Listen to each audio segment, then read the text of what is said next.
Hey, this is X-Cult Baby with another Atheist Bible reading, and today I'm going to be going over the story of Samson. This is definitely one of the most probably bizarre and one of the most violent Bible stories in the book, and as it was told to me as a kid, a lot of the crazier details were left out, so yeah, this is going to be interesting. And just real quick as a side note, I am going to be going to Faithless Forum this year. Obviously, I'm not going to be one of the speakers or anything. I don't think that even needs to be said, but I'm just going to be a visitor there as much as everybody else. But if you happen to be one of the people that also got tickets to Faithless Forum, you might run into me. So, that'd be cool. Alright, with that out of the way, let's get into the story. So, the story leading up to Samson's birth is a little strange. For the most part, though, I just want to touch on one point. An angel visits a barren woman and tells her that she is going to conceive a son, and that she is not supposed to drink any alcohol, or touch anything unclean, or cut his hair when he's born because he's a Nazarite. Now, a Nazarite is just like a special person that is either appointed by God to be a Nazarite, or takes a vow to be a Nazarite for a certain amount of time in their life. And those are the three things they're not allowed to do. They're not allowed to drink any alcohol, they're not allowed to cut their hair, and they're not allowed to touch anything dead or unclean. Now, the point that I want to make here is that this angel is only telling this woman who is soon to be pregnant not to drink any alcohol because the child is going to be a Nazarite, and not because that's not something you should do if you're a pregnant woman. Which, you'd think that God would know that pregnant women shouldn't be drinking, but apparently only if the baby's a Nazarite does that matter. Otherwise, fetal alcohol syndrome's just fine. Anyways, so all this is taking place during a time when the Israelites are being naughty, and God has let them become overrun by the Philistines, and he fucking hates the Philistines. They're the sworn enemies of the Israelites, basically. So, all grown up, Samson decides that he wants to take a wife for himself among the Philistines. He finds a Philistine woman that he wants to marry. His parents try to dissuade him, saying, why can't you find a decent woman among the Israelites? Why would you get one of those why would you get a woman among those filthy, uncircumcised Philistine people? Apparently, this is all just a ploy against the Philistines that is being set up by God. But you'd think if he hates the Philistines so much, he wouldn't, be letting them rule over his people right now, but, So anyway, Samson's walking along, and he gets stopped in the road by a lion. And, he takes the lion, and he kills it by tearing it in half. I've loved animals ever since I was a little kid. And this has always been somewhat disturbing for me, but if that description isn't disturbing enough, look at this picture.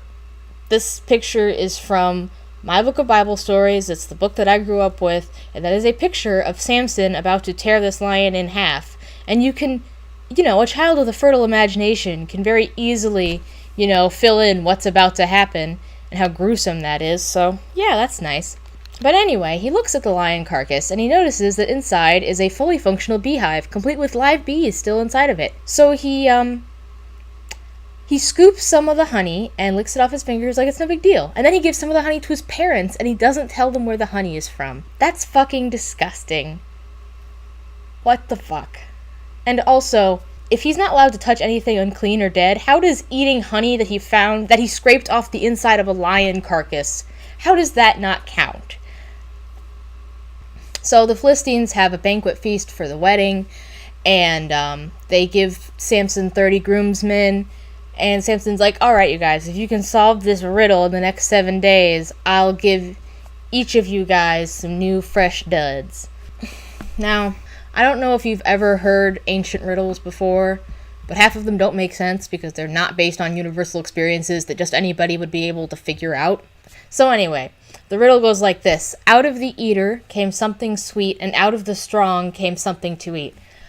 I seriously wonder if this rhymed in Hebrew or Arabic or whatever language it was originally written in, because it rhymes in English, and that's kind of weird considering that it wasn't initially written in English.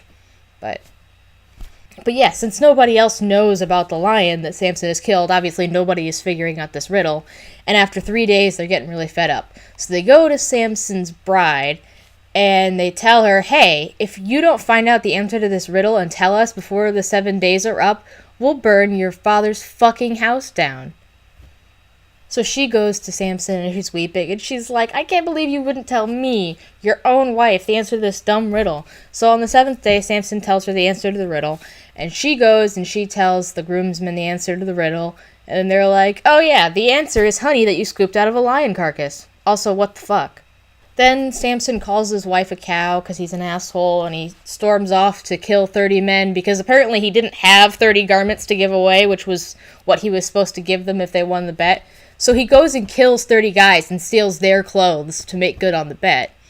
And then he storms off back to his father's house and leaves his wife behind because apparently he's just mad at her now. Like, I love my riddles, but I feel like I wouldn't leave somebody over revealing the answer to a riddle. So, a while later, Samson returns to the father of the bride's house and demands to be able to fuck her.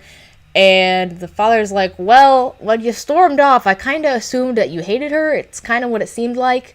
So I gave her away to another one of the groomsmen, but you can totally have her younger sister, though. She's more attractive, like, you can take her, it's fine. Samson doesn't want this. Instead, he catches 300 foxes, takes them in pairs, and ties their tails to a lit torch, then sets them loose in a Philistine grain field and burns the field down. Yeah. This is totally the infallible word of God at work here. Yeah, this story makes sense. So then the Philistines are mad at the bride's father for pissing off Samson, and they burn him and his daughter to death. And then, of course, Samson gets pissed with them because they killed them, and then he goes and kills a bunch of the Philistine guys, and he hides in a cave. And then the Israelites go up to him in the cave, and they're like, yeah, so the Philistines sent us to capture you. We're not going to assault you or anything, though. We're just going to tie you up because, we know what happens when you fuck with Samson, and we're not, dumb enough to get in your way. So, the Israelites deliver Samson in bonds to the Philistines, and then I'm not sure if the bonds just break because he's strong or if they, magically fall apart because God, but either way, the bonds are broken, and he takes a donkey's jawbone and kills 1,000 of the Philistines with it. Yeah, this is very violent. But also, again, how does touching the bones of an animal not count as touching something that's dead and unclean? And also, if this story doesn't remind you of Hercules or Achilles or any other of these, Greek myth stories, then that's just crazy. Because this is so clearly a myth. This really sounds like a Greek demigod hero myth. It's exactly what it sounds like. Because it's kind of all over the place. He just does all this random shit, and some of it isn't related to anything else. It's just a weird life story complete with riddles. I mean, it's just weird. Then Samson stops in a city called Gaza, and he goes and sleeps with a prostitute. And in the middle of the night, he leaves the city and takes the doors of the city gate with him. I don't know why. I don't understand this part of it at all. But anyways, later, Samson falls in love with a woman named Delilah, and the Philistines offer her 1,100 pieces of silver to find out his weakness. I can imagine that if I was just sitting down with my significant other, maybe getting a shoulder massage or something, or eating dinner, and they're just like, so, honey, what's the kryptonite that I can use to defeat you? I would probably be concerned. But not Samson. He just, he lies to her. He just is like, oh, some bowstrings. If you tie my hands with bowstrings, that'll be enough to subdue me. So she does it, and then she's like, oh no, Samson, the Philistines are upon you, because she called them to ambush him. But then he breaks out of them really easily, because that isn't really his weakness. So it's very clear that she's using what he's telling her again. She plans on, having him killed. This is very clear. And she does this 3 more times, and every time he tells her something, instead of just being like, bitch, what the fuck? Why do you want me dead so bad? That's what I would be asking. I'd be like, why the hell do you want to know? What the fuck? You're clearly trying to use it to kill me, but Samson is an idiot, so eventually her nagging wears him down, and he tells her, well, I'm a Nazarite, and if I get my hair cut, I'll lose all my strength. So, naturally, as soon as he's asleep, Delilah has his hair cut off, the Philistines take him and bore his eyes out and throw him in jail, and Delilah gets her paycheck. So, yay, everything works out.